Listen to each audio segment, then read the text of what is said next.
Mas aí, sei lá. Meu Deus do céu. Sei que eu sei porque eu acompanhei com ela, né? Deu apoio para ela. É. Eu sei que. Mas a Marta, pelo jeito, desde pequenininha gosta de aranha. Não, ela. Aqui em casa.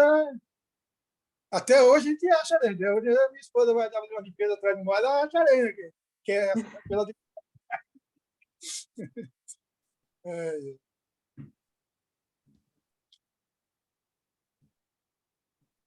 será que ele está com problema? Será? A Marta tá sem áudio. Não sei se ela tá falando com a gente. Hein? Não, ela não está. Eu tava. Ele está falando lá de Moçambique, né? A autoridade entrou já. Às vezes é ruim a conexão lá dele. Oi, Trindade. Está ouvindo a gente? Sim, sim. Boa tarde, professora. Bom. Boa tarde. Boa tarde. Mais um. Show de bola. Boa tarde. Consigo ouvir? Sim. Hoje a gente vai ouvir histórias de Moçambique, viu? Outras, além da tua. Sabia?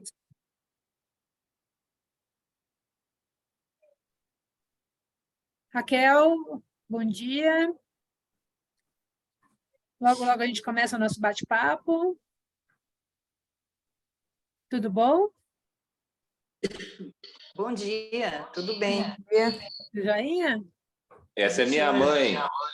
Ah, é verdade. Que bom, Vira. Tua mãe. Pai, você não tem teus amigos lá da ginástica para que possa convidar eles para virem para cá também? Não, hoje não tem jeito mais. Não, manda lá no grupo. Não tem, né? Nessa hora vai ficar mais difícil um pouco. Devia ter falado com eles ontem, né? Às vezes não tem ninguém à toa lá agora. Fala, tem alguém à toa aí? Aí vamos lá, tem história. As histórias são longas, viu? Ainda mais de Moçambique, nosso companheiro aí de Moçambique, aí, né? Ele vai ter que confirmar, né? Não deixar eu falar que é narrativa minha, não. É coisa real. Ah, tua mãe não está por aí, não? Também? Mãe, não. Pai. Bira, vamos começar? Cadê o Bira? Eu acho que ele saiu um pouquinho. A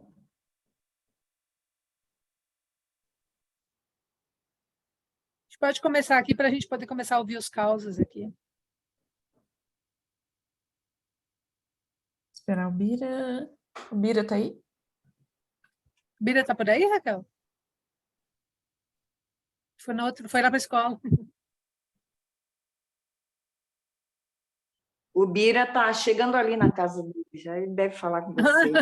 Ele foi lá para outro canto. É.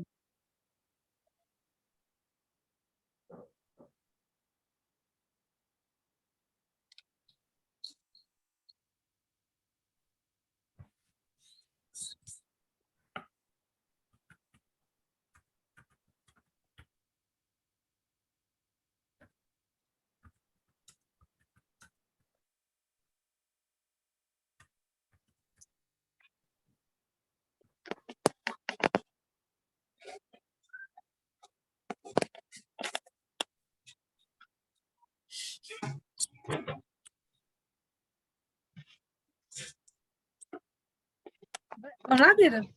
Vamos fazer nossa introduçãozinha? Para deixar eles falarem um pouco, daí a gente deixa eles contarem os causos deles aqui.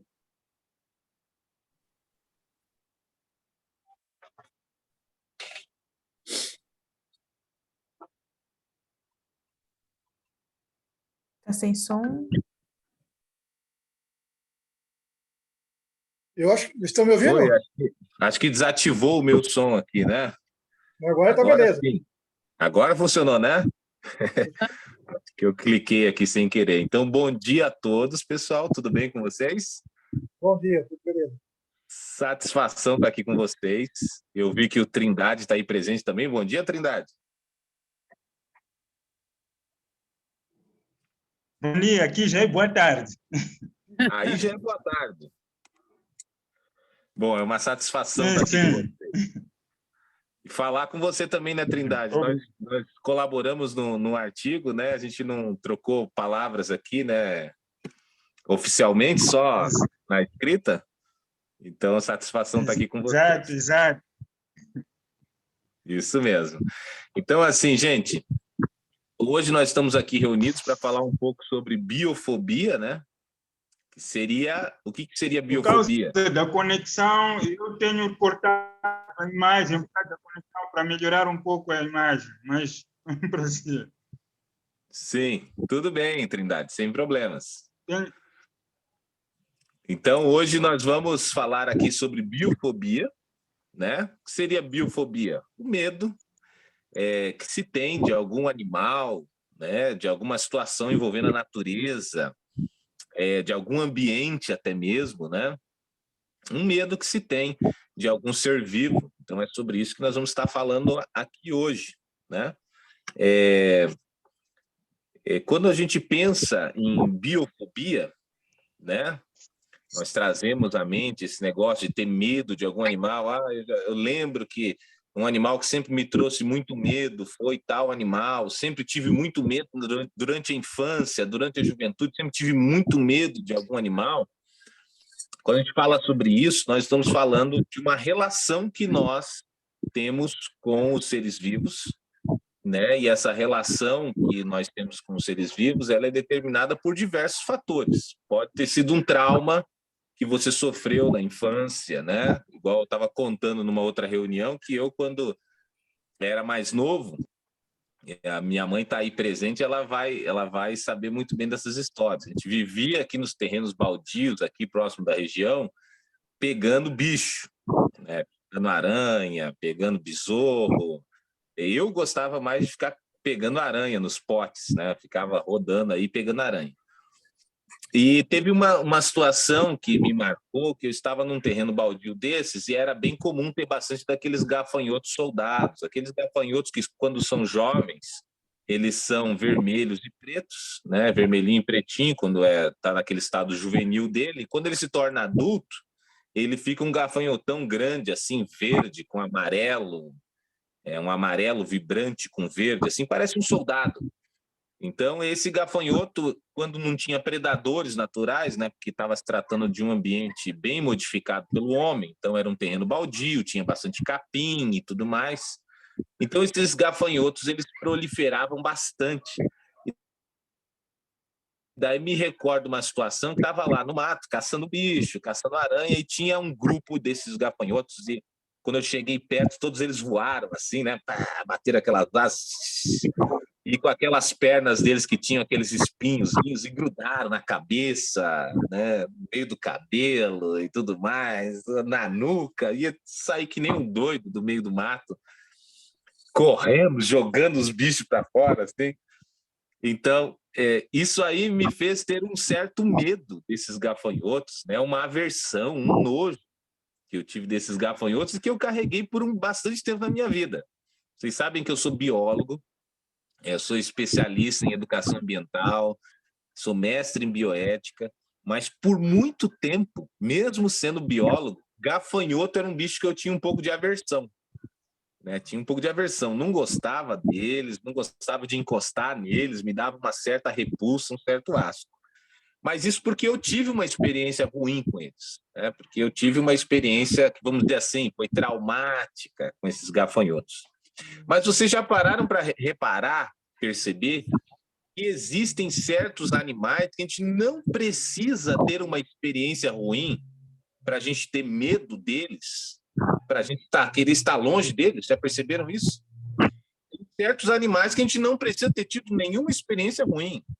A gente quer se afastar deles. Não, Deus o livre. Chegar perto, tem gente que nunca teve contato com uma cobra, por exemplo.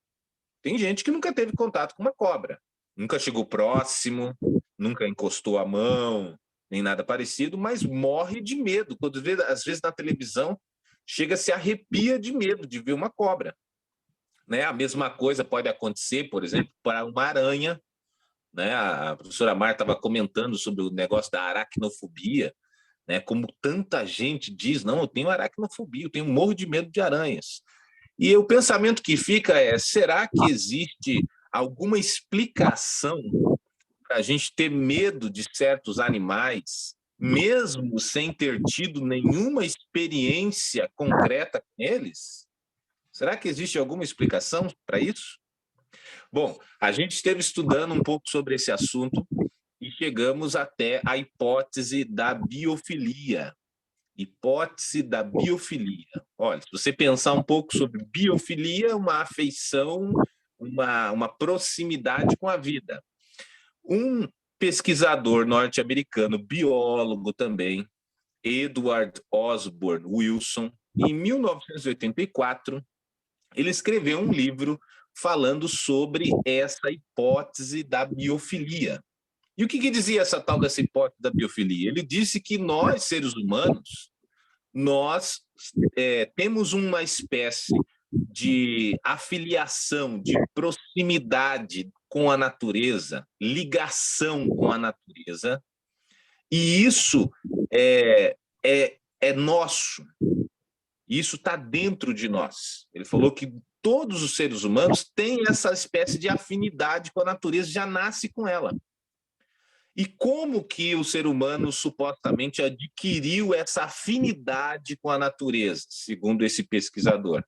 Bom, segundo ele, segundo Wilson, ele disse que foi por conta da nossa história evolutiva, a nossa história enquanto humanidade, né? Enquanto ser humano, enquanto hominídeo.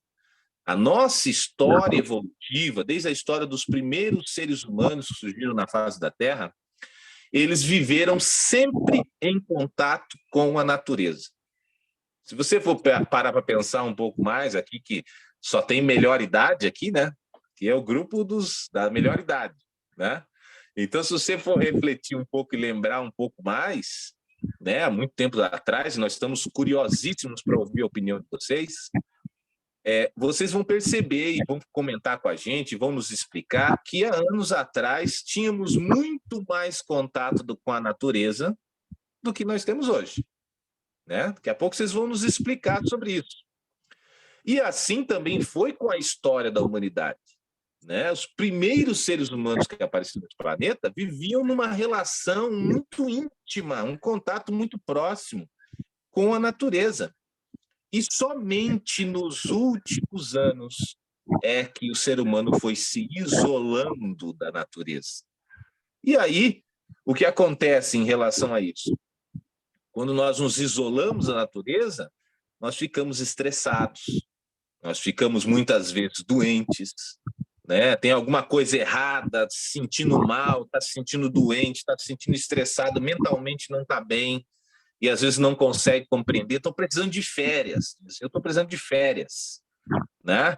Alguns estão já aposentados, outros ainda vão se aposentar, mas aquele pensamento, estou precisando de férias, e onde que nós vamos buscar os locais para as nossas férias? Pensa um pouco comigo. Quando você pensa em férias, eu quero procurar um lugar para eu relaxar, para eu descansar, onde é que nós vamos? Vamos para as praias, litoral, que é aquele lugar que tem mais contato com a natureza, né? As paisagens naturais. Nós vamos para, muitas vezes, uma fazenda, uma chácara, local de campo, onde nós podemos relaxar, descansar. Às vezes a visita vai a alguma região, vai no Peru, vai a alguma região montanhosa, lugares que tem aquela natureza deslumbrante, porque isso nos traz a sensação de paz, de tranquilidade. Não, agora eu estou descansando, agora estou no meu lazer, agora estou recuperando as energias, renovando as energias. Então, isso tudo se explica nessa hipótese da chamada biofilia, que diz que os seres humanos têm uma ligação com a vida, com a natureza, né? Também, da mesma forma, é por isso que se explica que tantas pessoas cuidem dos seus jardins nas suas residências. Tem gente que é super dedicada ao seu jardim, né? Quer ter cuidado daquele jardim, passar horas e horas cuidando do jardim. Outros ainda têm animais, criam animais em suas residências, tratam como se fossem seus próprios filhos, com tanto carinho, com tanto amor, né? Então, isso se justificaria nessa hipótese. E a biofilia, e a biofobia nessa história toda? E o medo dos animais, que a gente não sabe explicar, que certos animais nos trazem medo. De onde que vem? Bom, uma das propostas a partir dessa teoria de Wilson é que esse medo vem em alguns animais, porque esses animais, durante a história do ser humano, esses animais, durante a nossa história, representaram algum risco à nossa sobrevivência. Ou seja, serpentes, animais peçonhentos, né? Aranhas, representaram medo, um risco à nossa sobrevivência, e hoje estão marcados no nosso corpo essa impressão de comportamento, que é o medo, que é esse senso de autopreservação, né? Então, isso está relacionado, ou pode estar relacionado, com a nossa história evolutiva. Da mesma maneira, o medo de escuro, né? Claro que depois de uma certa idade já nada nos assusta mais tanto, né? Mas, se você for puxar pela memória, talvez durante muito tempo você teve medo de escuro. E de onde vem esse medo de escuro, que é uma coisa generalizada para todas as pessoas, muitas sentem medo de escuro? Porque a nossa espécie são de seres de hábito noturno, diurno. Então, durante a noite, os primeiros hominídeos se escondiam nas cavernas, porque eles estariam sujeitos ao ataque de predadores. Então, esse medo do escuro é o medo de algum predador que possa estar ao nosso redor para nos capturar. Então, eu lembro de uma situação, né, comentei também na nossa reunião de ontem, que uma vez fui trabalhar num relatório de impacto ambiental com o pessoal lá em Minas Gerais, e tínhamos que fazer algumas coletas de animais durante a noite, no meio da floresta. E às vezes você sozinho, no meio de uma floresta, bem virgem, assim, você sozinho no meio da floresta, à noite, de madrugada, é algo que te dá uma descarga de adrenalina. Parece que todos os seus sentidos ficam à flor da pele, né? Os ouvidos, tá ouvindo tudo, a visão procurando, né? A pupila dilatada, prestando atenção em tudo. O tato, a sua pele sente as mínimas variações, porque você está num estado de alerta. E por que esse estado de alerta? Porque a possibilidade na nossa história evolutiva de um predador nos atacar durante a noite. Então, é por isso nós temos esse medo de escuro, né? Ou uma das propostas de explicação para esse medo de escuro. E aí o Wilson vai dizer que esses medos, essas reações, elas podem despertar gatilhos físicos na gente, fisiológicos. Então, pessoas, quando se depara, de repente, está lá, foi entrar no banheiro lá no litoral e se deparou lá com uma rã ou uma perereca grudada na parede do banheiro lá, né? Às vezes o pavor é tão grande que dá taquicardia, o coração batendo, né, muito mais acelerado, sudorese, aumento ou variações na pressão arterial, aumento ou diminuição da pressão arterial, né? Então pode chegar até desmaios. A pessoa ter uma síncope ali, um desmaio temporário por conta essa reação fisiológica que ela teve a esse medo. Então, de acordo com Wilson, a biofobia pode desencadear reações fisiológicas até mesmo no nosso corpo. Então, agora vou passar a palavra para Marina, e nós vamos ouvir agora de vocês o que vocês têm a dizer, né? Eu estou muito curioso para saber se de repente teve algum animal, né, que vocês lembram, ou hoje em dia mesmo, que representou muito medo, alguma situação que representou muito medo para vocês. Não, sempre tive medo desse bicho. Ou lá, eu conheço fulano que convivia comigo, tinha muito medo desse animal aqui, desse ser vivo e tal. E nós queremos ouvir os relatos de vocês, essa experiência que vai enriquecer muito para a gente, tá certo? Passo a palavra para a Marina. Obrigado, gente. Obrigada, Robira. Acho que o Robira ele explicou, ele trouxe toda uma contextualização, ele trouxe os relatos dele, né? E eu acho que isso contribui muito. Primeiramente, eu quero agradecer a todos que estão aqui. A Júlia, que está chegando agora, bom dia. E lembrar que a gente está gravando, que essa gravação é só para fim científico. Depois que a gente fazer toda a transcrição, fazer todos os resumos, todos a gente vai deletar, não vai ser nada divulgado. E falando sobre essa questão do medo, a gente quer abrir para vocês, então, para a gente conversar. Que animal a gente tem medo, né? E cada pessoa tem medo de diversos animais, às vezes uma pessoa tem medo de um que o outro não tem. Então, a gente quer trazer essa palavra para vocês, para a gente discutir isso. A gente quer entender que animal que traz o medo para a gente, traz essa aversão.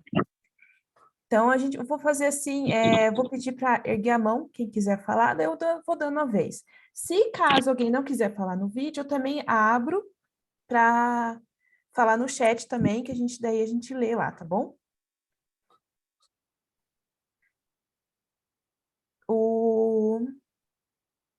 Desculpa, como que é seu nome? José, né, Marta? Fischer, Francisco Fischer. Uhum. Desculpa. Francisco, pode falar. Bom, bom dia a todos.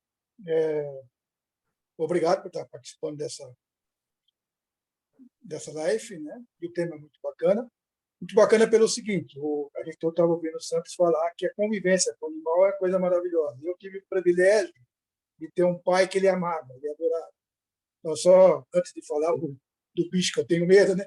Mas em casa tínhamos macaco, papagaio, arara, cachorro, gato, tatu e pato.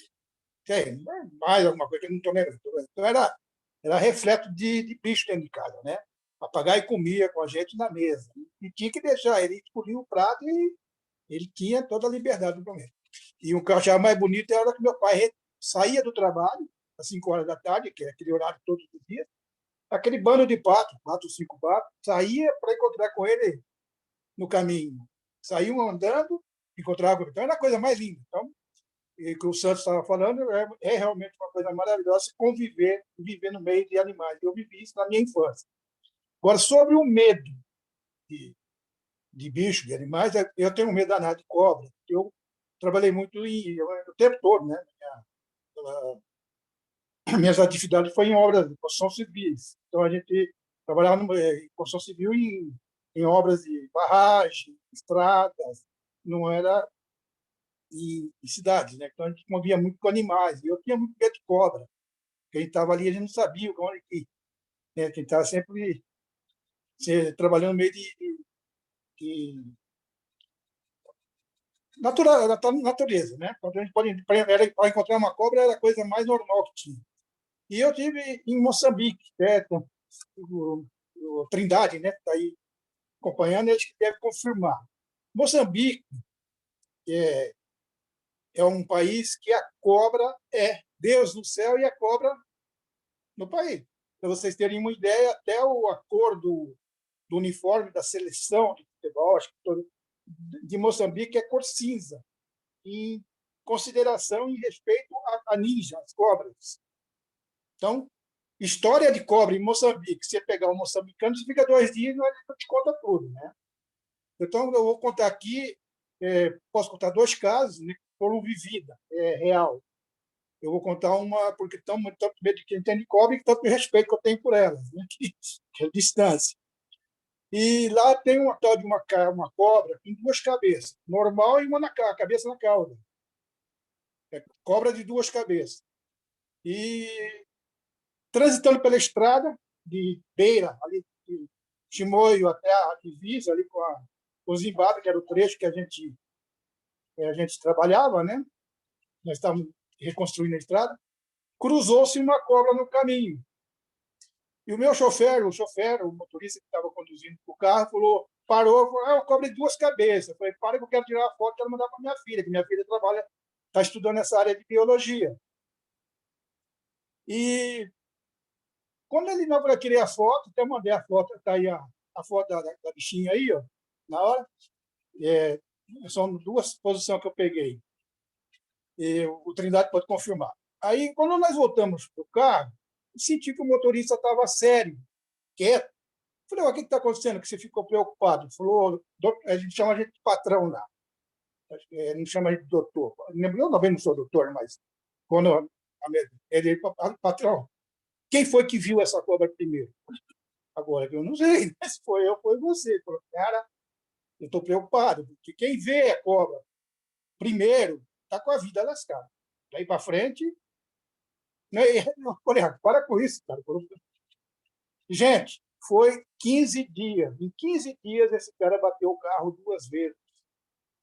E a norma na empresa bateu dispensa, não tinha justificativa, então, porque os carros eram novos, as frotas eram novas. Né? A primeira batida, ele não conseguia segurar o camarada, porque ele era muito bom motorista. Então. E mais uma semana, tive uma lembra dele aí que ele bateu na lateral do carro, não teve jeito, dispensar o cara, coitado.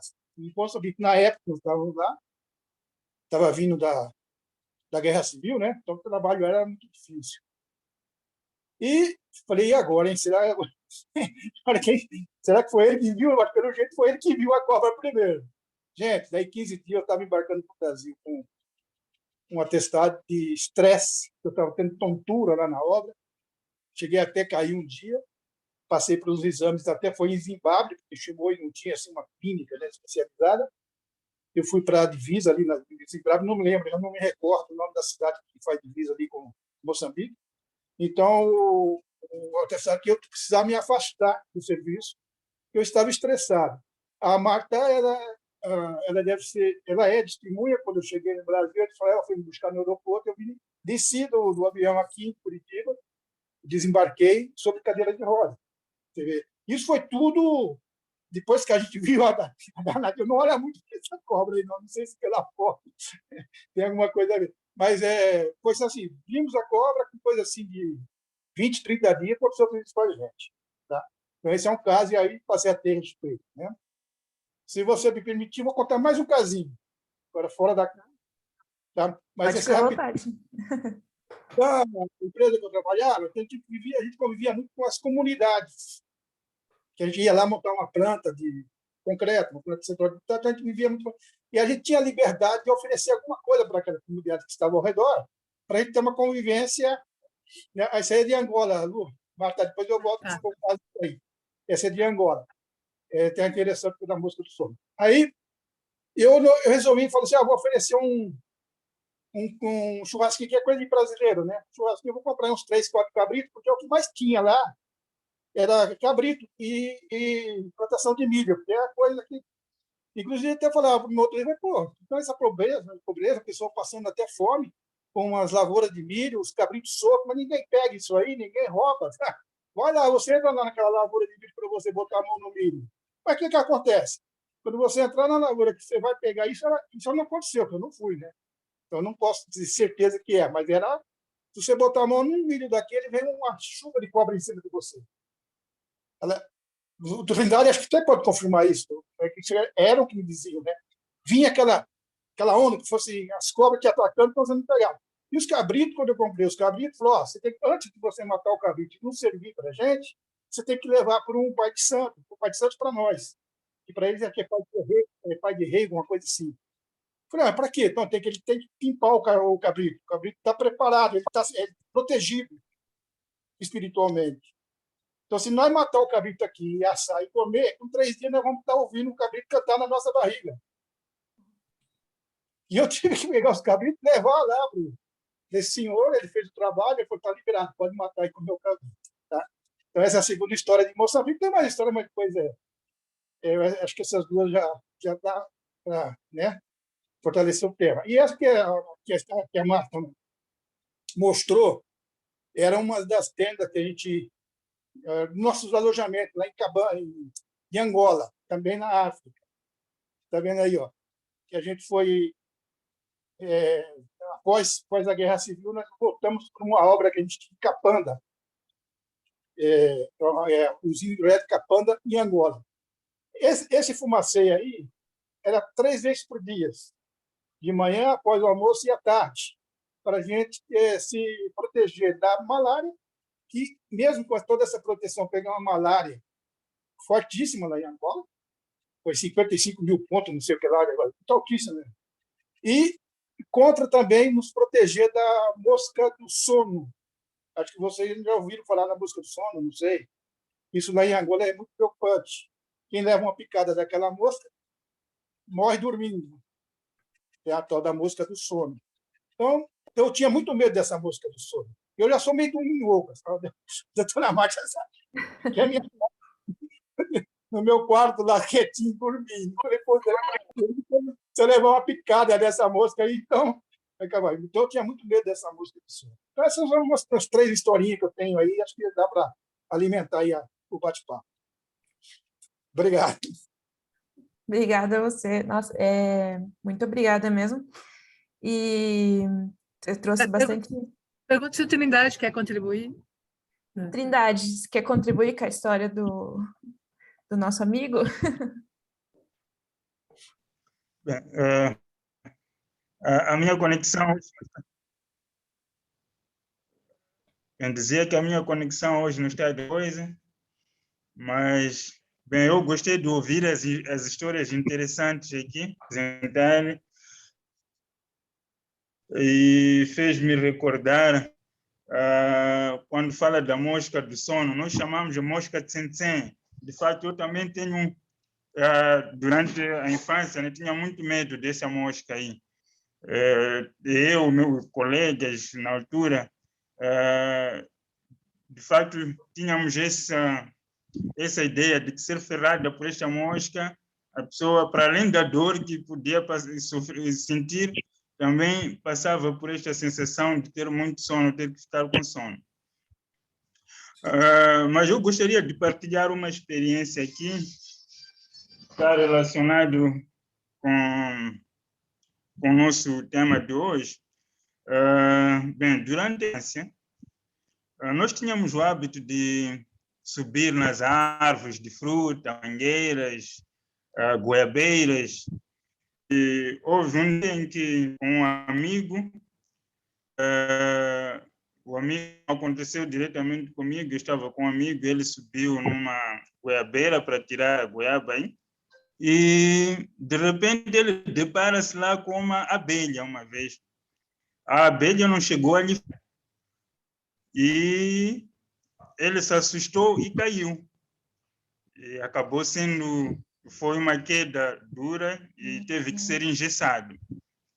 E a minha mãe, na altura, quando voltamos para cá, quando fomos a casa, eu tive que levar uma chapada porque supunha que estávamos a brincar mal, mas não estávamos a brincar mal. Isso foi um incidente por causa desta abelha. Então, a partir daquele momento, comecei essa fobia por abelhas.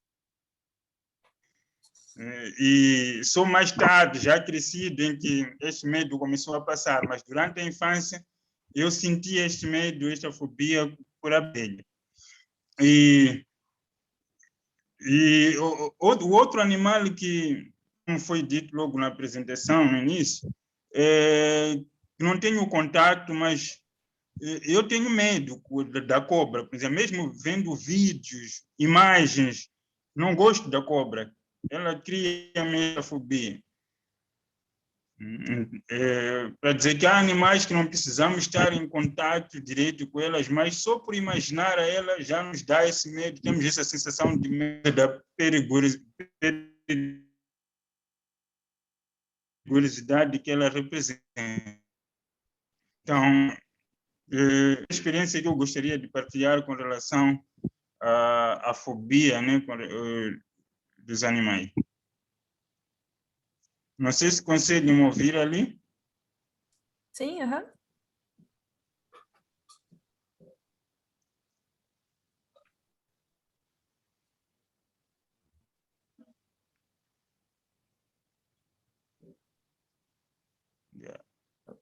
Eu acho que ele já... Você já terminou, né, Trindade? Deixa eu passar a vez para o Rubira, que ele está levantando a mão. Tá, Eu vou fazer um breve comentáriozinho também em cima dessas histórias que o Francisco contou. Depois eu sei que a Raquel quer comentar alguma coisa. Mas eu só queria lembrar aqui algumas memórias que meu pai, né, já falecido, mas ele contava histórias para a gente, né? E que o senhor Francisco estava contando ali, eu lembrei na hora, né? Então, meu pai sempre foi um pescador, né? Pescava lá em Goiás, nos rios de Goiás e tudo mais, e ele contava as histórias de cobra, da buiúna, uma cobra que tinha chifre, não sei o que lá, cobras enormes, né? E que pegava as pessoas. E sempre isso sempre motivou um certo medo em cima, por exemplo, quando ele contava da sucuri, né, que estava lá na beira do rio pescando, e a sucuri podia pegar o pescador, pegar o cara, estava lá lavando os utensílios, lá, alguma coisa de cozinha, e podia pegar o cara na beira do rio, né? Então, essas histórias aí são verdadeiras. Eu lembro de uma outra história que ele contava, da caninana, que corria atrás das pessoas, e segundo o que ele contava, ela pulava e chicoteava a pessoa ainda. A pessoa ia correndo, ela ia pulando atrás e ó, chicote nas costas, com o rabo das pessoas. Então, a primeira vez que eu vi, por exemplo, uma caninana, eu olhei para a caninana, falei, essa é a cobra. A caninana tem todo um layout, ela infla, assim, né? Fica mais larga para mostrar que ela é mais agressiva. Na verdade, ela não é uma cobra venenosa, mas ela tem todo um comportamento para se mostrar mais perigosa do que ela realmente é. E eu acredito que esse comportamento dessa serpente, ela sempre alimentou, e ela é, de fato, uma cobra, ela pode ser um pouco agressiva, sim, embora possa ser manipulada, né? Tem várias pessoas que manipulam ela sem problema nenhum, mas o comportamento do animal que às vezes também nutre um pouco dessas histórias e que isso vai passando de uma história de uma geração para outra e vai contribuindo também para manter esse medo de certos animais, né? Então ele falava da caninana, tinha mais uma história, mas se eu recordar eu falo para vocês aí na sequência. Acho que a Raquel quer falar alguma coisa. Pode falar, Raquel.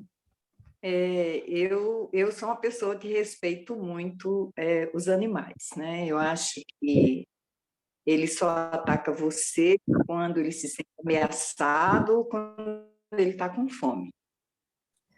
Tirando isso, eu acredito que nenhum animal ataque você.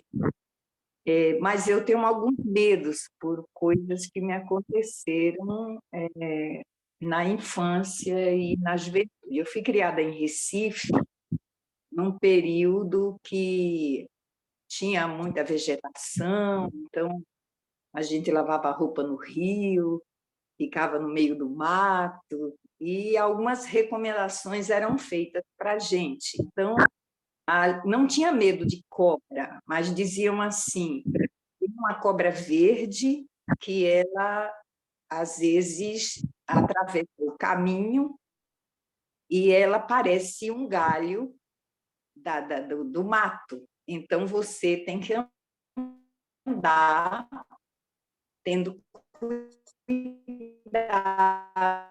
para que essa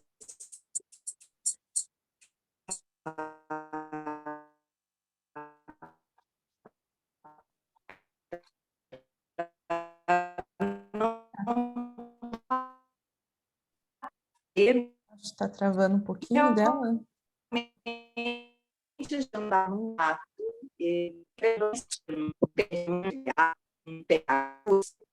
fui criada, nunca tive medo de cobra, até porque tinham muitas cobras, muitos tipos de cobra. Mas eu desenvolvi um medo de, por exemplo, barata voadora. Porque quando eu era criança, eu tive uma experiência com a barata voadora que isso me deixou histérica. Quando é barata, eu fico apavorada que ela voe em cima de mim. Desenvolvi medo também de macaco, porque também convivi com muitos macacos, tanto o micozinho pequeno quanto os macacos maiores. No Nordeste era uma coisa comum a gente conviver com esses animais. E um macaco me atacou, não sei por que cargas d'água, porque ele era acostumado em casa, ele lavava a roupa, tudo que ele via as pessoas fazerem, ele aprendia, e a gente se divertia com ele, mas ele me atacou. E tinha medo também de papagaio, porque também quase me decepou o dedo.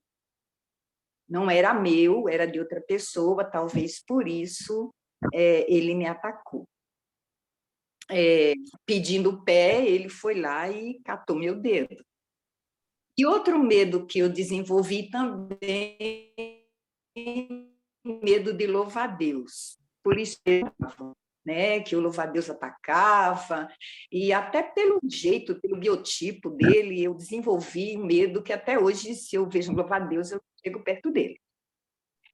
Outro medo também que eu desenvolvi foi assistir aquele filme do Tubarão, e aí eu fiquei com medo de tubarão. Então, na praia, eu entro na água até uma certa altura da minha perna, eu não entro mais.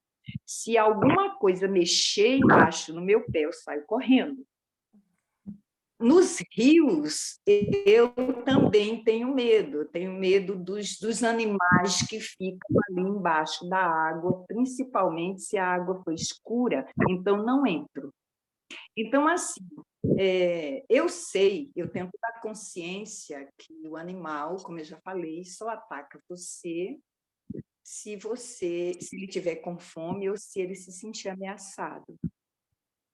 Mas eu tenho medo, acredito que é uma fobia a esses bichos que eu desenvolvi por conta de filmes. Até acho que esses filmes nem deveriam ser feitos, porque como ele me atingiu, ele também deve criar algumas situações com relação às crianças. E também as histórias que as pessoas contam, que às vezes exageram nas suas histórias e que deixam você com medo, né? Você desenvolve medo de um animal e, na realidade, eu acredito que um louva-a-Deus não vai fazer nada comigo, mas eu desenvolvi medo do louva-a-Deus por conta de histórias que me contavam, minha tia, as pessoas contavam. E eu andava no mato, não tinha medo de gafanhoto, como o Rubirã, não tinha medo de nada, mas eu tinha medo de louva-a-Deus. Então, eu acho que é isso aí. Essa questão da fobia é uma questão real, né? A gente desenvolve mesmo uma barata, fazer mais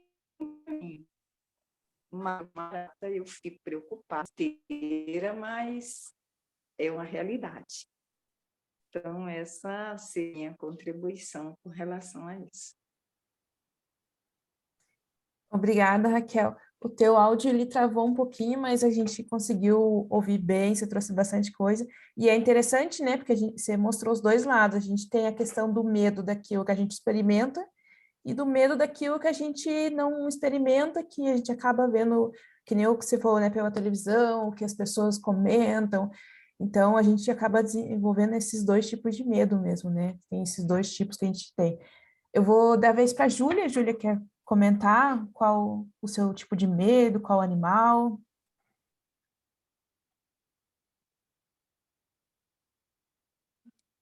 Bom dia para todos e todas aí. A Bela me chamou, né? Eu estou em outra reunião, mas eu vou falar.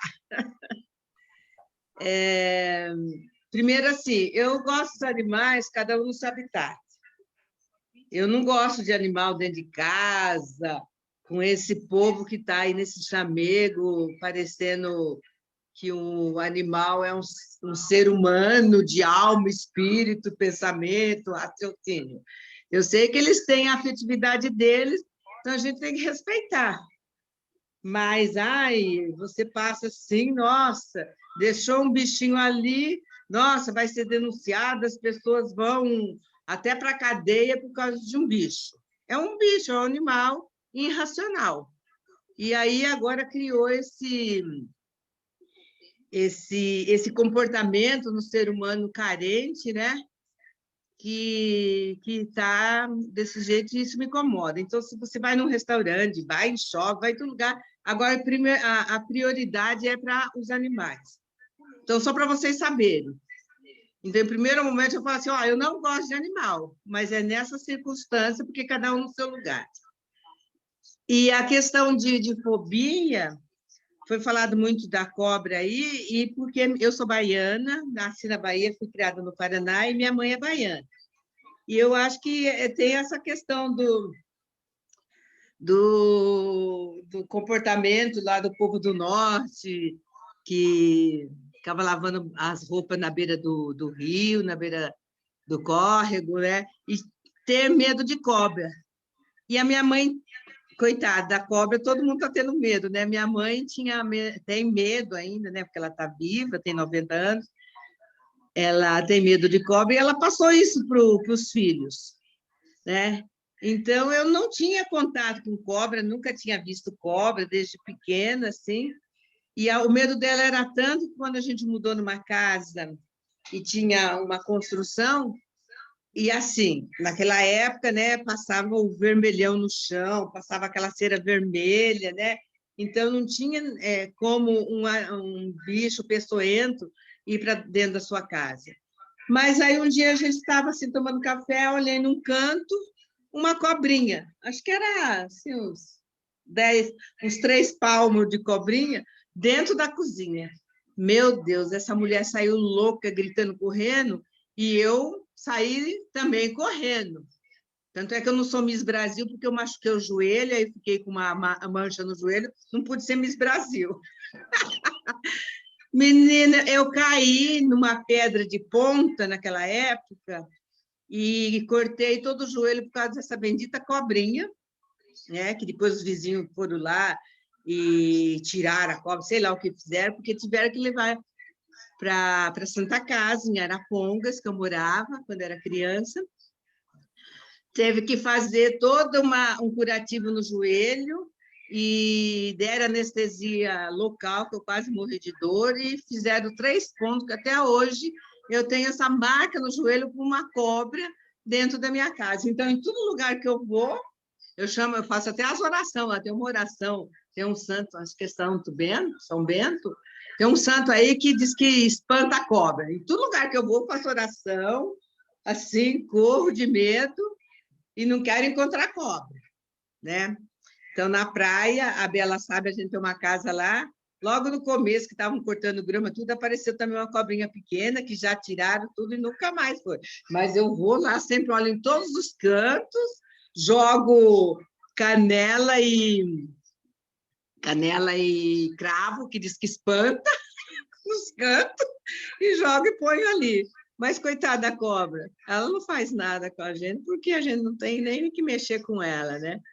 Mas essa é a história assim, da fobia que eu tenho dos outros animais, não.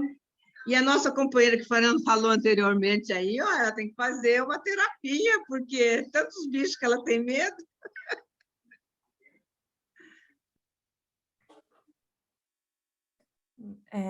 Obrigada, Júlia. Ela mostrou bem, né, essa questão de limitação, né, que traz essa fobia, ela é tanta, né, que a gente acaba se limitando em algumas coisas.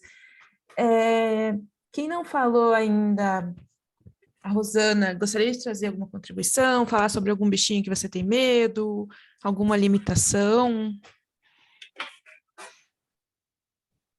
Acho que a Rosana está aí. Ou o Dalton, bom dia. Acho que eu não dei bom dia para você.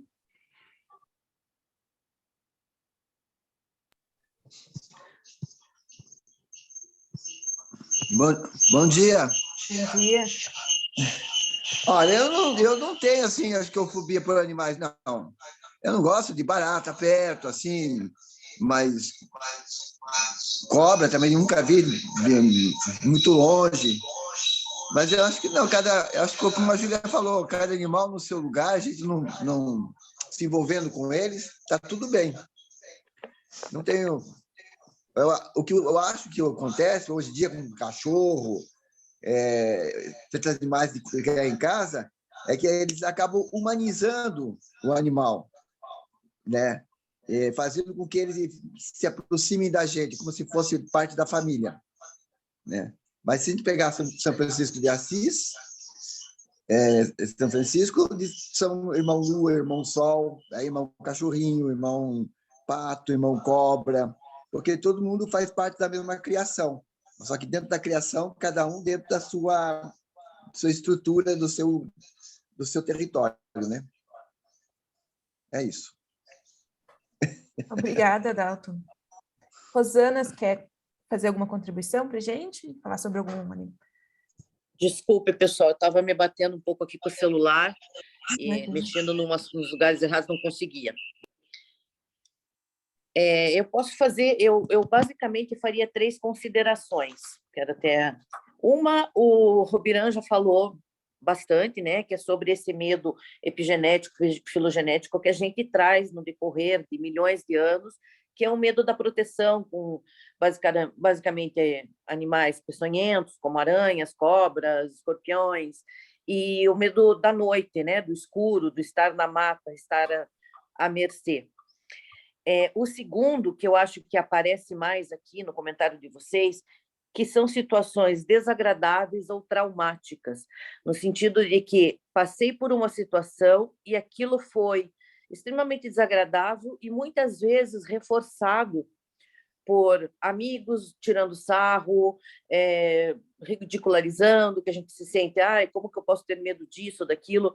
Então, o que acontece com essas situações? Se a gente não vê de perto e vai dessensibilizando, ou seja, tirando vendo realmente o que esse medo quer dizer, a gente não consegue continuar em algumas funções sociais, profissionais, e isso é um prejuízo significativo para a gente no dia a dia, né?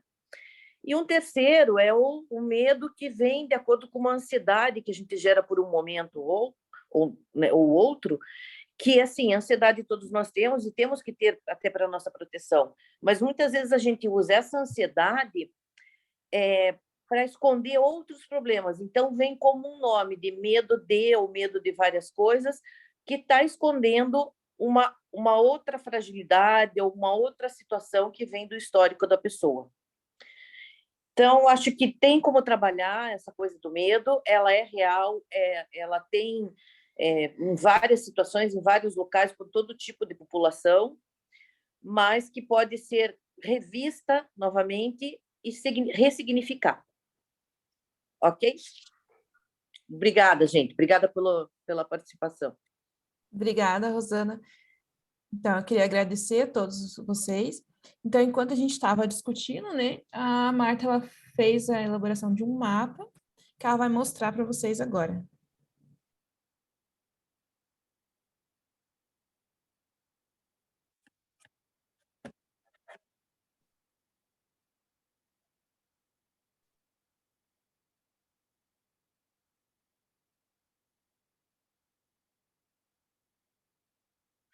Está fechado o som.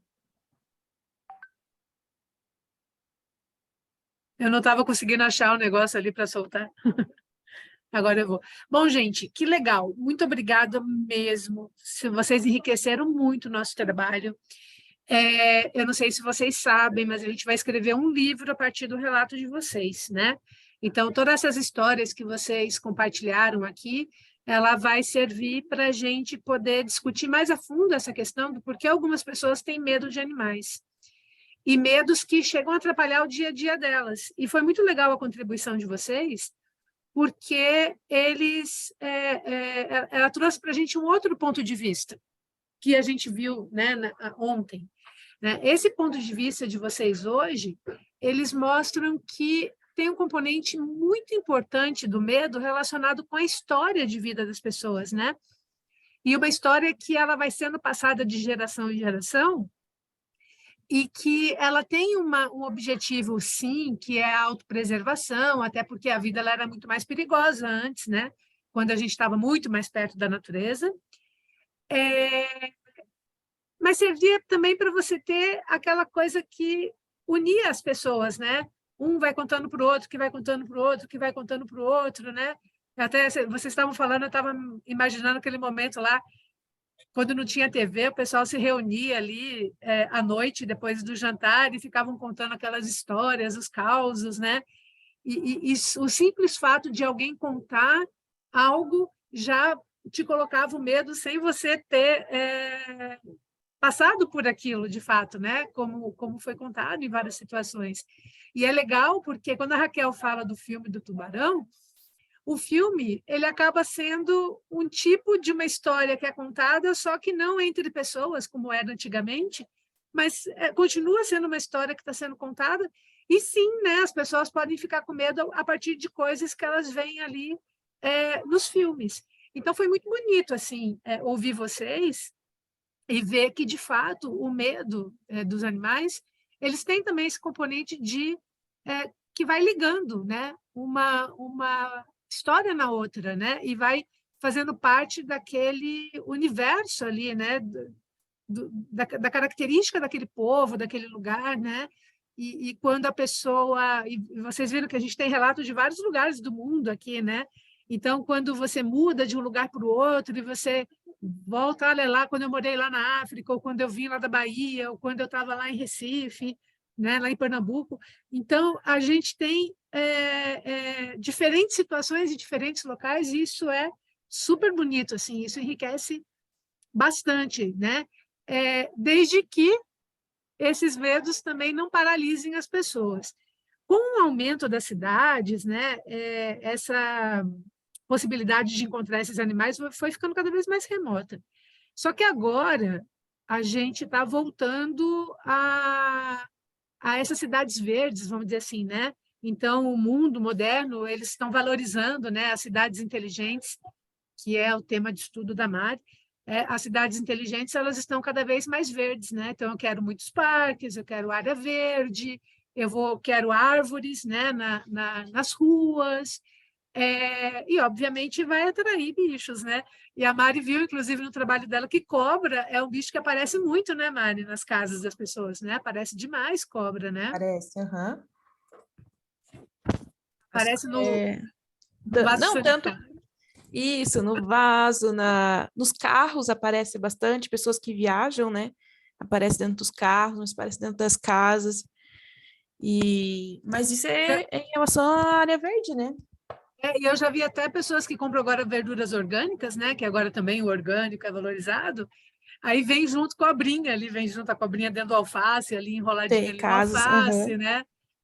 Enfim, então não é porque a gente está na cidade que eu acho que cada vez mais a gente vai se encontrar com os bichos, né?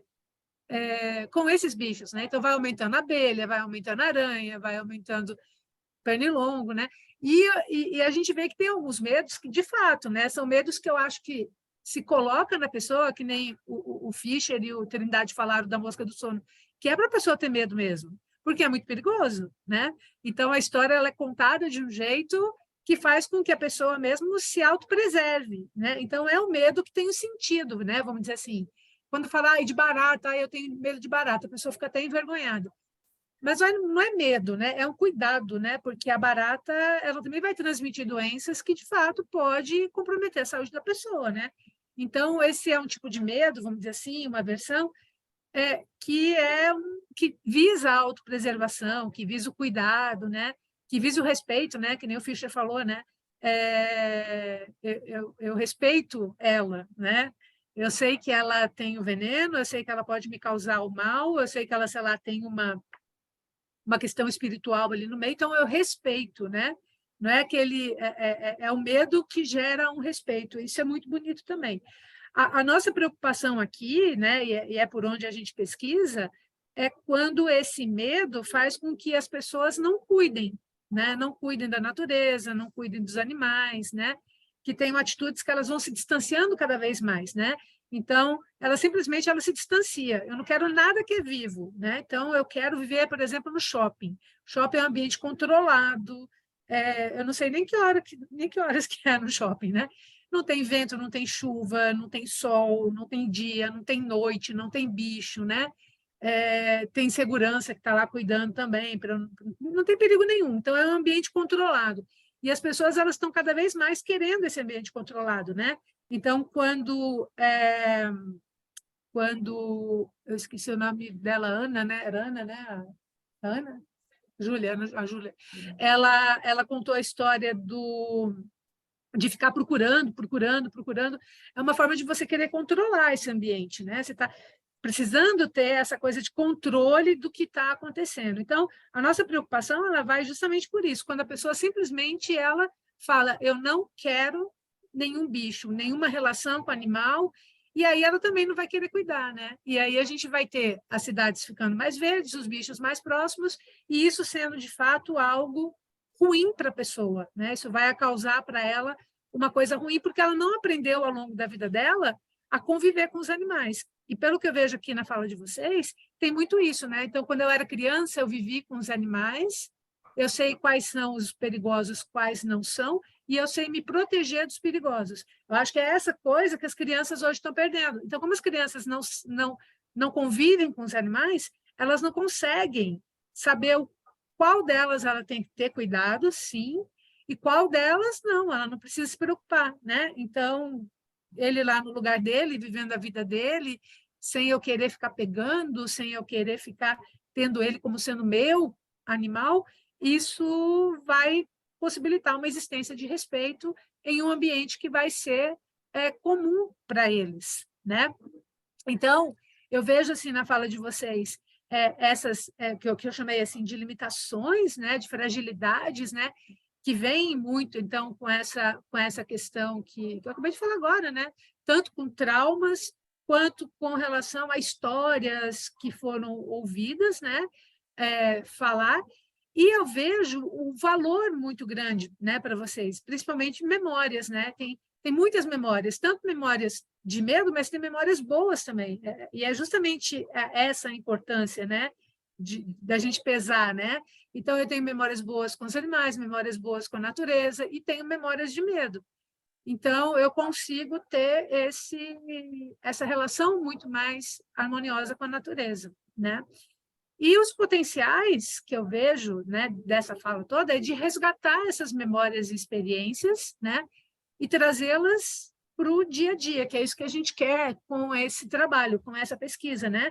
Mostrar que é possível, quando esse medo afeta, né? Porque tem pessoas que não conseguem, por exemplo, ir para a praia de medo, afeta no dia a dia delas, né? Elas vão precisar de uma ajuda de um profissional, que vai precisar dessensibilizar ela, ressignificar tudo aquilo, né? A maioria não. A maioria o que ela precisa mesmo é de oportunidade de viver com os animais e saber, né, qual que é o limite, né? Qual que é o limite de distância que ela tem que manter desses animais para eles não causarem nenhum mal para elas também, né? Então, tinha algumas frasezinhas, né, que vocês falaram que eu achei bem bacana, né? Os bichos aqui, aparecem aqui os bichos que foram falados, né? O gafanhoto, cobra, cabrito, a mosca do sono, o mosquito, a abelha, a barata voadora, o macaco, o papagaio, louva-a-Deus, né? Qualquer animal, né? Na verdade, ele pode. Engraçado que não entraram as aranhas aqui de novo, né? Quando a gente fez que a gente projetou essa pesquisa, a gente imaginava que as pessoas iam ter medo de aranha, porque você ouve as pessoas falando o tempo todo, né? Tem aracnofobia, mas as aranhas não apareceram aqui. O Bira falou, né? O ser humano sempre viveu em contato com a natureza, só nos últimos anos que ele se isolou, que a gente tem se isolado. Então, talvez isso tenha contribuído para esse medo exacerbado. Eu não sei se vocês sabem, mas os jovens de hoje têm muito medo de bicho. Qualquer bicho, né? E até de cachorro e de gato eles estão começando a ficar com medo. Ele falou o Bira falou aquela questão dele sozinho na natureza, né, à noite, achei bem bacana, assim, porque ele fala que todos os sentidos dele, né, então é uma forma dele está totalmente mesmo em contato com a natureza, né? Todo o sentido dele, os olhos, essa sensação com a natureza, isso é muito legal. Isso que está se faltando, né? Quando não tem essa conexão, né? Medo é respeito, quero longe, né? Alguém falou, né? Então, eu acho que é isso, medo é respeito, né? E não é o medo que eu vou fazer, eu quero matar, ou quero exterminar aquele bicho. É o medo que faz com que eu respeite ele. O animal só ataca se estiver ameaçado, ou se estiver com fome, né? Entender exatamente isso, né? Qual que é o risco, né, que esse animal oferece. E cada um no seu lugar, e a gente não se envolvendo com ele, está tudo bem, né? Que é o respeito mesmo, né? Então, esse aqui foi um desenho que eu fiz do que a gente representa, do que a gente conversou. Eu gostaria de ouvir agora, deixar aqui em aberto, se vocês quiserem, se vocês lembraram de alguma coisa que vocês acham que vale a pena eu colocar, eu acrescentar aqui, vocês podem falar agora para a gente, que eu coloco.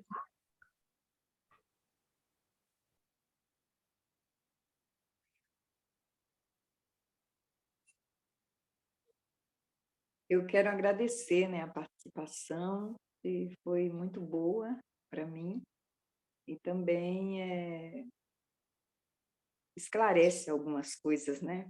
Coisas que às vezes a gente não entende, mas com a fala dos profissionais que estudam essa área, traz para a gente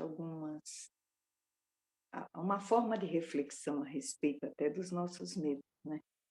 Então, agradeço a participação e um bom dia para vocês. Eu também queria deixar uma pequena fala e dar bom dia a todos aí, a todas. É o seguinte, que nós temos que pensar em viver em um mundo de diversidade. Então, os animais fazem parte, né, como as árvores, assim, todos os elementos que compõem a criação fazem parte da mesma família, né? E aí o respeito à distância, como foi falado, né, é importante, né? Então eu não posso, por exemplo, pegar um animal e forçar ele a ser parecido comigo, né? Mas respeitar ele dentro do seu espaço, né? Porque ele também tem uma função importante dentro da natureza. Por exemplo, as abelhas elas ajudam a preservar o meio ambiente e a reproduzir a floresta e tudo. Então, nesse sentido, assim como entre as pessoas também, respeitar cada pessoa na sua natureza, no seu jeito de ser. Então, não tentar unificar tudo num padrão, né? De repente, achar que os animais, tudo tem que ser parecido comigo. Não, tem que ser diferente e respeitar. E o medo, acho que serve como medida para a gente não sofrer, por exemplo, uma cobra venenosa, por exemplo. Uma criança brincando com uma cobra venenosa, ela pode morrer. Então, nesse sentido, é importante ter um certo medo para manter uma certa distância. Mas não maltratar nada, nenhum tipo de vida. Tem a preservação da vida em todos os sentidos, né? O cuidado da vida em todos os sentidos. E entender que tudo está relacionado. É isso. Obrigado por poder participar desse encontro. Isso. Marta, eu acho que o seu pai tinha levantado a mão, mas eu acho que caiu a internet dele. Já volta ali. Deixa eu falar para ele voltar. Uhum. Mais alguém quer fazer alguma contribuição? Quer falar sobre alguma coisa que não falou? Sim, posso falar? Pode.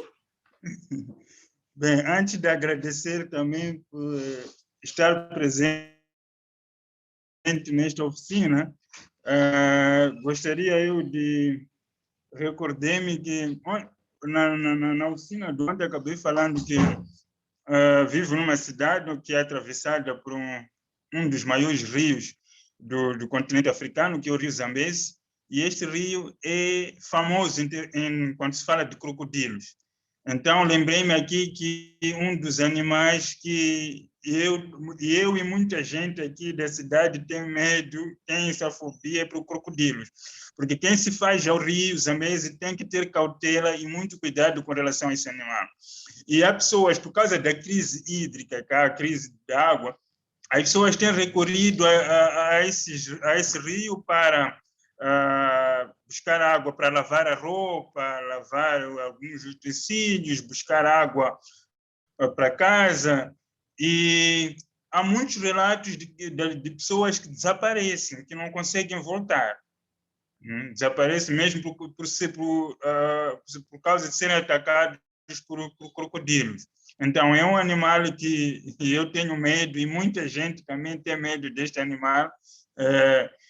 Bem, nós é que vamos quase ao encontro dele, podemos chamar isso de conflito homem e fauna, né? Porque ele está lá no seu habitat normal e nós, quando vamos lá, ele tem essa tendência de atacar quem está à margem do rio. Então, gostaria de deixar essa contribuição e também agradecer uma vez mais por este aprendizado aqui, um grande aprendizado, e que continuem assim. Gostaria de participar mais vezes. Obrigado. Obrigada, Trilene. Oi? Perguntar para ele se ele quer fechar, porque eu acho que deve ter caído tudo ali também. Tá. Quer aguardar um pouquinho? Deixa eu só ver se ele responde aqui. Ele não está respondendo antes também. Uhum.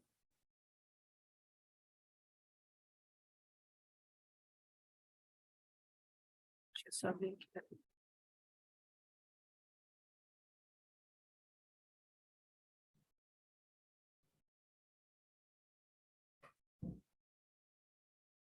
Bom, enquanto a gente espera, mais alguém quer falar alguma coisa? Queria agradecer muito a todos vocês. Raquel, Dalton. Eu quero aproveitar, então, enquanto ver se ele conecta de novo ali, agradecer, então, pessoal, contribuições riquíssimas. Eu acho que, como a professora Marta falou, nós temos ali uma influência grande dessas histórias que são contadas, né? De pais para filhos, né? Nos grupos ali sociais, né? Acho que isso, com certeza, contribuiu para se ter aí medo de certos animais, né? Então, essa visão é muito interessante e perceber que, até na minha geração, ainda nós tínhamos contato desse tipo de histórias, né? Que influenciavam o nosso pensamento, fazia a gente já ter um certo medo, receio de certos animais. Então, eu acho que foi riquíssimo, gente. Agradeço bastante aí a contribuição de todos. A gente sai com um aprendizado agora, nós vamos sintetizar essas informações que nos foram passadas e com certeza vai contribuir muito para o entendimento dessa relação que nós, seres humanos, temos com a natureza, com o mundo vivo. Beleza? Obrigado. Fischer vai falar por aqui, ó. Pode falar. Pode falar, ele está ouvindo aqui. Pode falar. Seu microfone está desligado. Pode falar que o pessoal está te ouvindo. Hein? Pode falar que o pessoal está te ouvindo. Voltou aí? Aham. Não, eu só queria deixar aqui um agradecimento, né? Agradecer por essa oportunidade. E foi bacana, e foi uma experiência legal. Foi a primeira vez que eu participo de uma live. E fiquei muito contente, porque é mais uma quebra aí, tá? Mas foi legal, valeu, e a gente está aí, né? Sempre à disposição. Foi útil. Obrigado a todos, um ótimo dia aí. Um ótimo final de semana para todos. Obrigado. Beleza, beijão, tchau, tchau. Beleza, né? No final, tudo bem, tudo certo, né? Foi bem diferente, né? Você vê que a perspectiva foi diferente. Acho que vai enriquecer o nosso trabalho bastantão, assim. Dalton, muito obrigada pela presença. Raquel, muito obrigada também. Trindade. Beijão.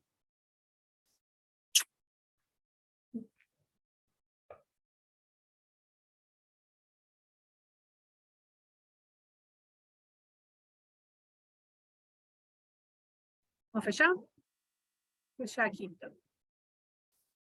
O meu travou aqui, pronto.